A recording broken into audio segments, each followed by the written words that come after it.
Good morning again, and thanks for attending today's webinar. We'll be talking about 911 legislation and compliance, specifically for healthcare.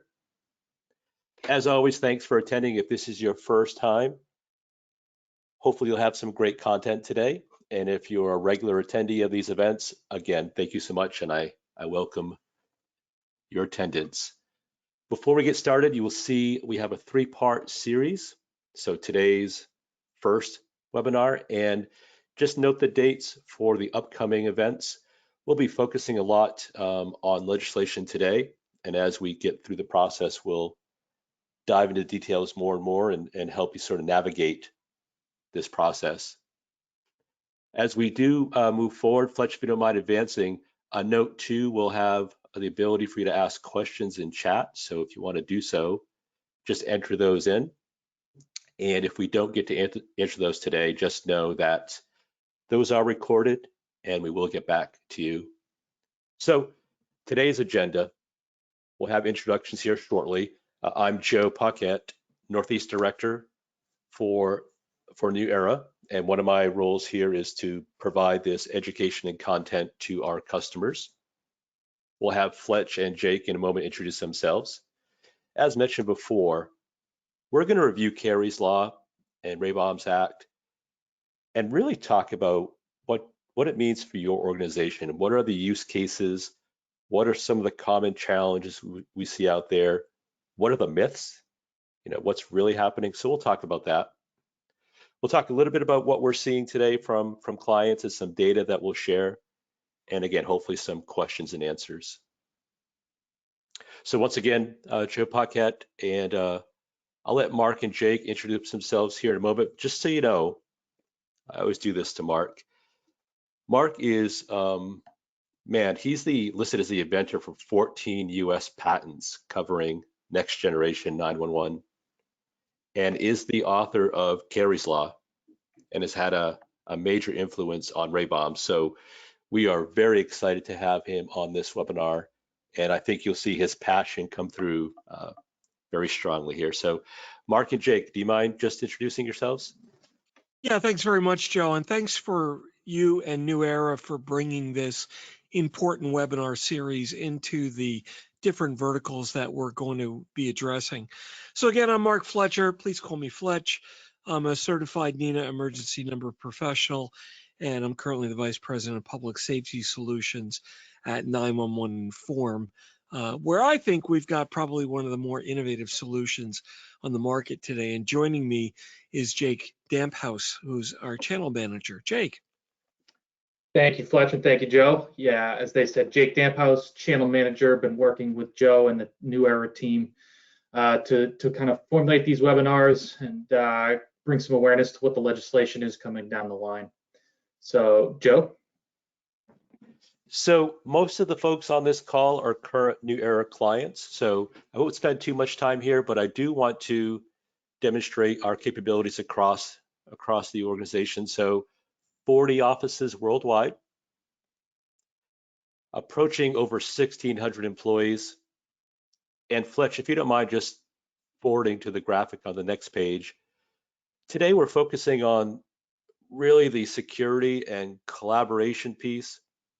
But just know, if you aren't working with us in some of the other areas here that our professionals can help you in data networking, in cloud services, and managed services, some really, really strong resources. So reach out to reps if you have any questions there. On the next slide, what I really like to do is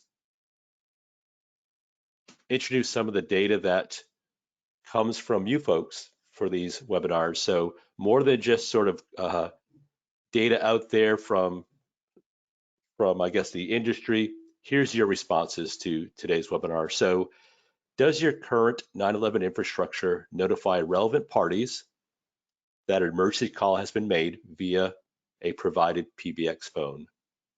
So 60% of you are saying currently it does not. Does your 911 notification provide the location of that device? And almost 40% are saying no, it does not. And does your current 911 infrastructure allow for calls to be placed without the need for an external digit prior to 9/11? Great. So all of you are saying, yes, we're good there. Fletcher, is this fairly common from what you've seen so far for data? I think it is. And, the dial plan was the main focus of Kerrys Law because it was access that was the problem there. And fortunately, as you know, and most customers, that's an easy dial plan fix that literally takes a couple of minutes. Great. Awesome. So few more questions here. So when you dial 911 from a PBX device, do you send the building address? 40% saying no. So really that's a critical thing. If you're in that group, certainly something to think about and address. When you dial 911 from a PBX device, do you send that information that allows the calling party to be located?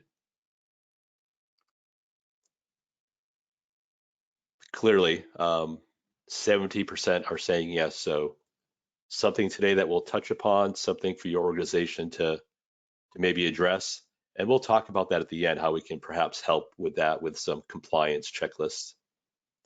And does your organization contain multiple buildings or buildings with multiple floors under one address? So again, 60% are saying yes. And that'll be something, again, that's important to address when we're talking about compliance, the ability to respond and those things. So with that, Fletch, I'll turn over to you and thank you once again. Thanks very much, Joe. Greatly appreciate it. The reason that all of this is really top of mind in the industry is primarily because of Kerrys Law. And I just wanted to take a moment to put out the full story of Kerrys Law, what happened, why it happened, and what this brought forth in the industry. It really changed the way a lot of people look at this problem. So back on December 1st of 2013, Carrie Hunt went to meet her estranged husband in a hotel down in Marshall, Texas. They were getting divorced, and Carrie was attacked and stabbed in the bathroom 29 times. Now, she had her 3 children with her. Her oldest daughter, Brianna, who was 9 at the time, knew to dial 911. And in fact, she attempted to do that a total of 4 times, getting a fast busy, or what she called static. She was 9. What did she know? And then shuffled her younger brother and sister out of the room. The MLTS had obviously been set up to require 9 before every call, including 911, but we don't teach our children to do that. Hank Hunt, Carrie's father, that evening at the police station, realized what happened. And in fact, the detective in Marshall went to a phone and tried to dial 911 direct from the police station and wasn't able to get out. And then that's when Hank knew that he needed to do something. And his action was to start a change.org petition, which I caught in my Google alerts. And I read the story, and it was heartbreaking, being a technologist at heart. So I reached out to Hank and worked with the family. And over the next 4 years, we gathered 578,000 signatures. And 4 years, 2 months, and 16 days later, Hank, his family, and myself were proudly standing in the Oval Office in Washington, D.C., as the president signed Kerrys Law into the law of the land. And that was the first piece of MLTS legislation that had been signed in a long, long time. Now, in December, no law existed in Texas that required 911 to be dialed directly from an MLTS. There was no federal law, no local law, no building code law, nothing. That hotel was 100% in compliance by requiring 911 on the phone. They even had it marked on the template on the phone. For emergencies, dial 911. So they weren't violating any law whatsoever. And here's the shocker.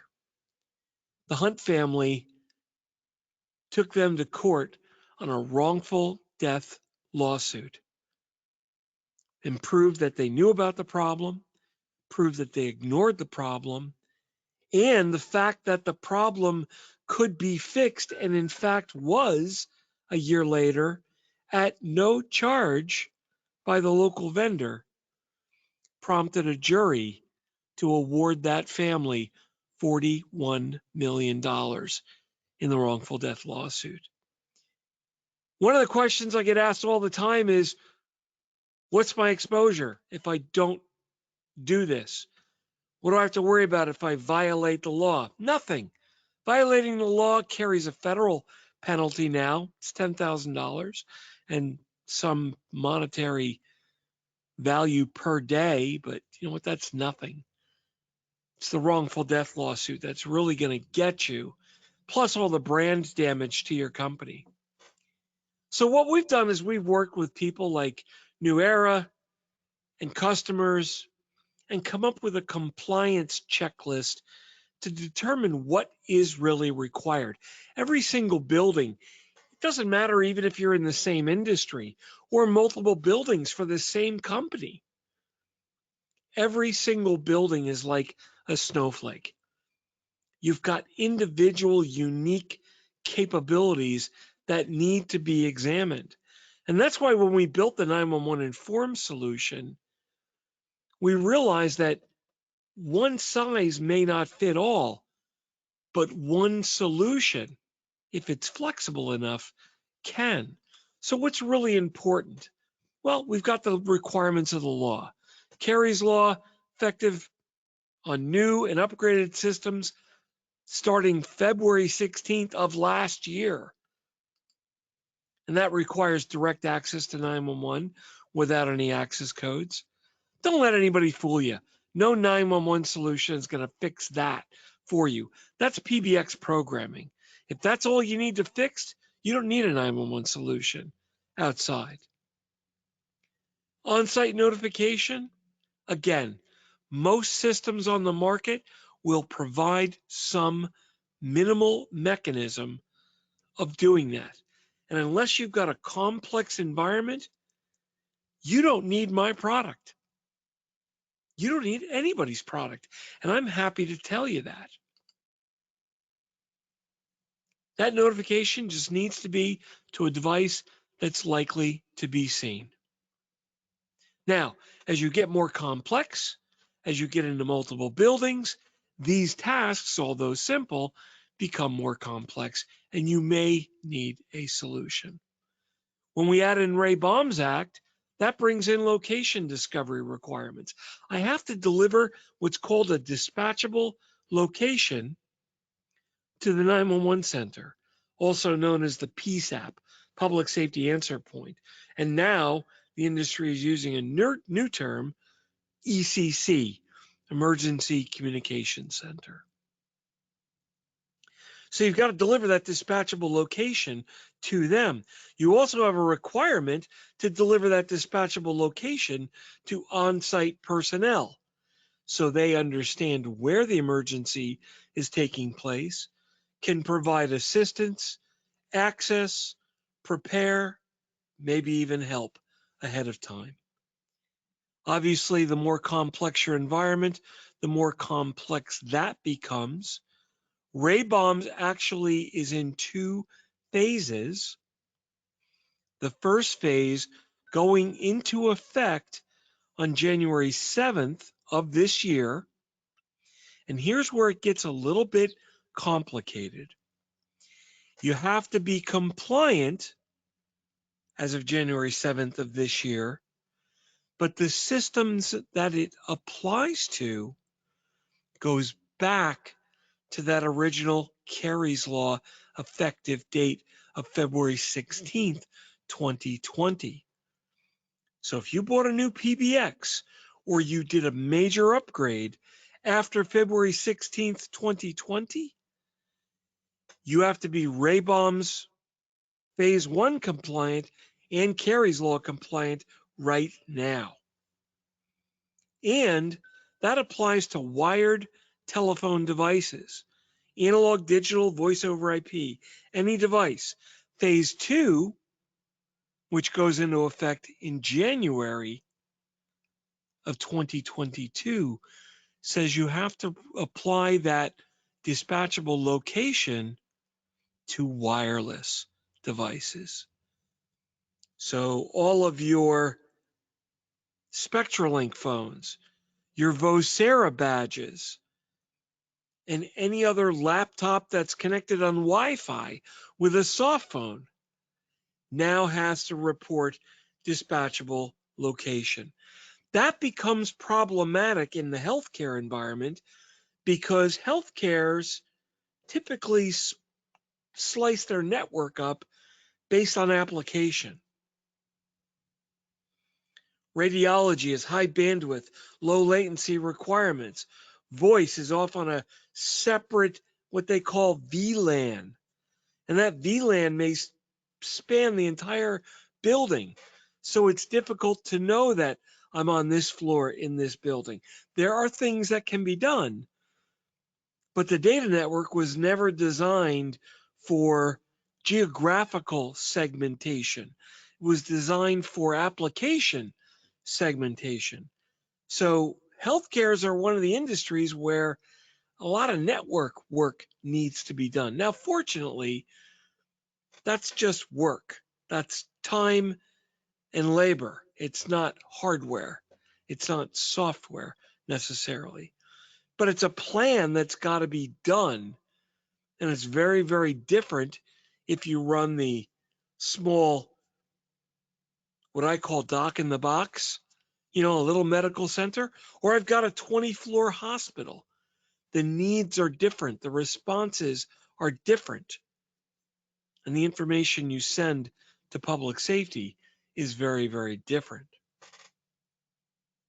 So the big question is, what does this mean for my healthcare facility, my enterprise? Well, first of all, what's the law? Well, we went through what the law was and how that applies to different facilities is going to be very, very specific. Again, that 20-floor hospital, you're going to establish a central response point. You've got 24/7 security. You need to understand what the current exposure is. Do I have administrative office buildings? Well, that's a completely different response plan. I could have somebody in there working at 11 o'clock and I don't have security. I've got an access control problem, number one, and then I've got multiple floors. How do I designate this person is in this office on the 3rd floor? Well, that can be very easily done by a common monitor display in the lobby. You are here, the caller is here. Here's how you get to them. That can all dynamically be deployed very inexpensively. It depends on the use case of the building. So your current exposure is going to be very, very different. And the larger you are with multiple sites and the way healthcare consolidates, this is huge to have a flexible solution for the different environments. And that dictates what you have to do to be compliant. I remember discussing with a large healthcare up in Massachusetts. And Massachusetts has specific law, and has had it for years, that says you have to report to the station level. And that would require a 911 record for every single device and a DID number for every single device. And that's what they were ready to spend because that's what a 911 vendor had told them. And then I had met with them and I said, well, wait a minute. The law does say that, but that's not a period at the end of that sentence. It's actually a semicolon. And the sentence continues to say, unless a common response point is defined, saying you can come to the building, go to this point, and if there's somebody there that can bring you to the emergency, you're good to go. And they already had that in place. So again, understanding what you have to do to be compliant is critical. Yeah, we want to get people to the exact location, but telling 911 that I'm in cube 2C 231 might be very specific, but it's not actionable data. They don't know where that is. You might as well tell them you're wearing blue socks. Very specific, but it's not usable. And by far, the number one question I get, what do I do if I don't do anything? What's going to happen? Well, now with all the visibility, being in the litigious environment that we're in, being a healthcare facility to begin with, you're going to look pretty bad. First of all, if you don't have something in place, it's going to be a headline. It's going to be a lot of negative press. And again, I'll remind you that when no law existed, there's a hotel out of business because of a $41 million judgment when no law existed. And it's the right thing to do. 911 data as it exists today looks like this to the 911 center. And that little line with yellow is the 20 characters you have to indicate to 911 where their emergency is. That's not sufficient. We look at next generation 911, which is really cool looking and looks like it costs a fortune, but believe me, this doesn't. This is compiled with information that you already have. And Jake can cover how this actually provides the information that public safety needs and how we go through and deliver our solution. Yeah, thank you, Fletch. So in the next session, as Joe mentioned, we have 2 more sessions upcoming. In those future sessions, we're going to get down into the details as far as the location of devices, as well as the information that can be passed to public safety. So the screen that you're seeing here, we have with NextGen 911, the ability to send multimedia data such as floor plans, common chat platforms between public safety and your enterprise, other information such as devices within buildings like AEDs, fire extinguisher, hazardous materials. All that information can be passed to public safety in the event of an emergency. So be sure to stay tuned for the next session when we kind of dive into exactly what the capabilities are and how we're going to send that to public safety. Yeah, it's really important, and that's why we broke this into 3 separate sessions. In our session the other day, we talked about specifically more about, or in our session today, I should say, we're talking about the law and the requirements and what has to be done. And in the next segment, we're going to really dive deep into, okay, how do I find my devices? How do I collect the information? And more importantly, how do I get that to public safety? That's a very detailed conversation. And when you jam this all together, it becomes very difficult to digest. There are new technologies available that actually extend beyond the enterprise. Now, these aren't legislatively required, but they're very simple to implement that, again, go to fixing the problem. So 80% of 911 calls that exist in the US actually originate from wireless devices, from cell phones. They could be in your building, they could be in your parking lot.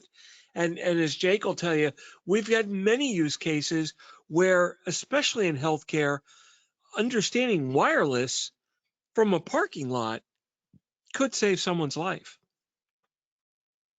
Yeah, absolutely. So really what we've got on the screen here is 911 Inform has the capability to notify the enterprise of when a cellular 911 call happens from your property. So, we have an example that happened, I believe it was in New Jersey, where a gentleman was driving himself to the emergency room. He parked out front in the parking lot and was having a heart attack.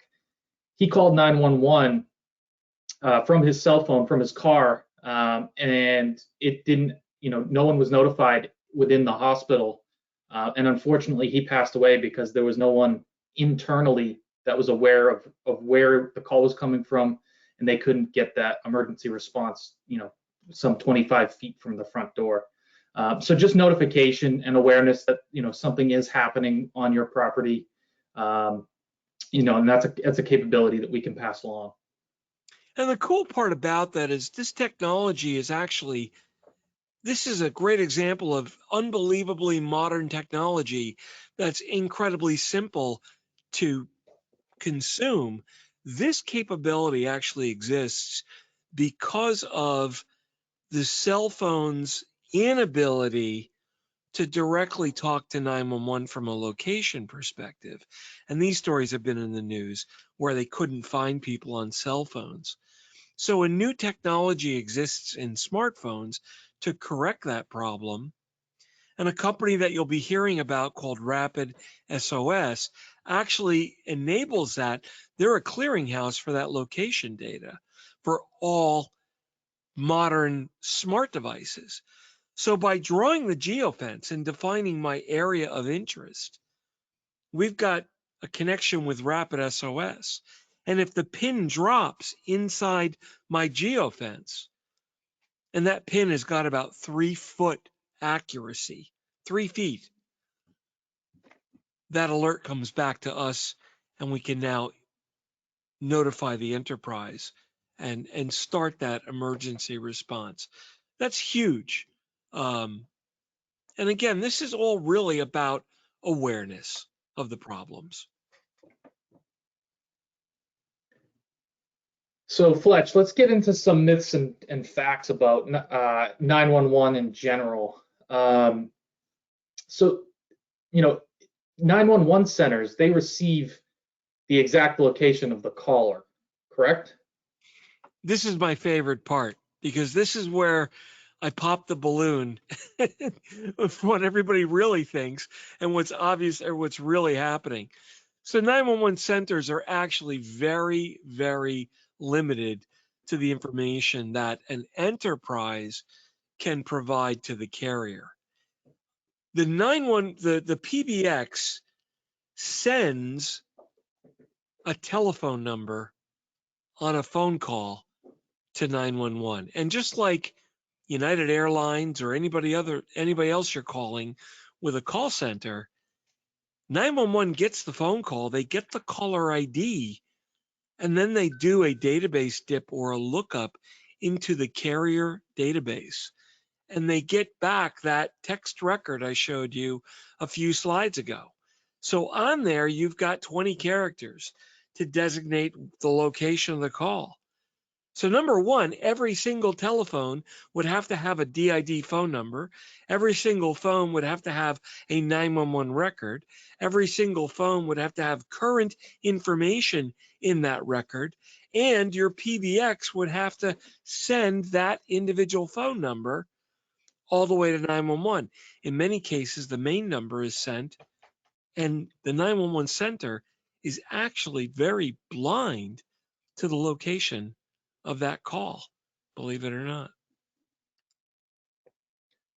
So the PBX is what's transmitting the location information then? Well, so again, it's providing that phone number. So the PBX collects the information. It may put it in a database, but it doesn't actually deliver the context. 123 Main Street, Anytown, USA. That information has to be gathered, stored, delivered to a third-party database vetted, validated, and included, and then put into the 911 database where the 911 center can retrieve it. And that process takes 24 to 48 hours. So when that Heritage 911 phone lived behind a copper wire that didn't really move, it was easy or easier technologically to create and manage that database. And now with devices being mobile and nomadic and constantly moving, even though the technology is created to locate the device, getting it to where the 911 center is actually incredibly hard because the PBX does not transmit that actual location. That's one of the fixes in NextGen. So then third-party apps send that location information. Yeah, and it's not real time. And really, the third-party app doesn't send the information to the ECC. And that's critical because that's what brings in that 24 to 48 hour delay in the location discovery. And you'll look at a lot of implementations and the PBX will, or the application will collect all the moves that happen that day and do a nightly batch submission. That means if Jake moves from one spot to another spot or from one building to another building, he's sitting there all day long with the old information in his record. And 2 days later, when that process goes into place, he's now sending that information. So again, the third-party apps send the location to that intermediary. And that is really the time gap that's happening. So separately, I mean, all PSAPs are connected across the United States, right? Well, again, this is a big misnomer. If you think about the old local area calling zones, the LATAs, 911 centers are regionalized and they typically follow that LATA architecture. Not always, but for the most part. They're starting to consolidate a little more. But there are definitive geopolitical boundaries and borders. Maybe a county, maybe a LATA. In New Jersey, it's actually the entire state. It was 4 zones, but now those 4 zones are interconnected. And New Jersey is one state where it's all one big zone. California, last time I looked, had like 50 911 service areas. And again, these are siloed. They're isolated. They don't interconnect. So if I'm in Los Angeles and I've got a soft phone on a PBX that's in San Francisco, you're not going to be able to reach the San Francisco PSAP just by San Francisco local circuits. So to solve this problem, new nationwide carriers have evolved called voice over IP positioning centers. And these need to be deployed as umbrella routing services. And where this is problematic, I live here in New Jersey. I'm in northern Jersey. I'm 3 miles away from the New York State border. If I call 911 from my home, I'm going to my local PSAP. If I make that call from my cell phone outside in my driveway, I'm going to hit a New York cell tower and I'm going to a New York PSAP. If you have a company down in the Trenton area, a lot of your workforce is probably over in Philadelphia or Pennsylvania. If they're at home or you have an office that's 2 feet across the border, I have never seen a 911 center cross a state line. These are problematic when you start crossing the state lines with your infrastructure. There was one manufacturer up in New England. I'm gonna have to look for this one. It was up in Vermont, I think. And their property actually was half in Vermont and half in New Hampshire. So that was a problem for them in the building. So what this brings about is the need for information discovery. And that's where New Era comes into place. And Joe's going to tell you about an offer that they've brought forward to try to sort out these problems, or at least discover that they're there. Yeah, thanks, Fletch. And I just want to confirm, can you hear me okay? Absolutely. Awesome. I was having trouble there with the audio. So Fletch and Jake, as always, great job. The myth slide you just shared, I think is really timely, and that's what this meeting tends to bring out. So this meeting is an hour-long discovery. We're going to evaluate where you are today and talk about some of those challenges. If it makes sense, we can have a demonstration based on your use case. And finally, a bill of materials if desired to help you sort of bring this to upper management or understand what the scope might be. But again, I'll tell you from being on these meetings, usually what happens between clients and even within customers is that some clients have a really strong grasp on what's happening. They understand the laws, they understand the legislation, and have a pretty good idea of where they are. Some folks honestly have their fingers crossed and are hoping that they're okay and don't know the strategy. And even within certain clients, typically dependent on the different parts of the organization where they live, there's a different level of understanding. So perhaps the voice folks have a really good grasp, but the security team doesn't, or the physical security group is in one part of it as well. So it's interesting, and I find these meetings really help that process to educate and have your company sort of running in the same direction. So Fletch, I think we can advance to the next slide here. Yeah, if I could, I just want to Sure. share a brief story that just came to mind. The hotel where Kari was murdered was in Marshall, Texas. And back in 2013, the police chief in Marshall was a gentleman by the name of Eddie Campos. And his name is Jesus. So every year on his birthday, we became Facebook friends. Every year in July on his birthday, I would always get the Facebook notification, hey, today is Jesus's birthday. And I would always joke with him on Facebook, about that. And great for a laugh. So I get a note from him on my birthday one day. Hey, Fletch, I've got a birthday present for you. Give me a call. So I call him up, and public safety being natural, practical jokers, I'm waiting for what he's got planned. He said, I want to wish you happy birthday. I've got the best birthday present for you. Oh, what do you got, Chief? He goes, don't let anybody ever let you think that what you do is not important.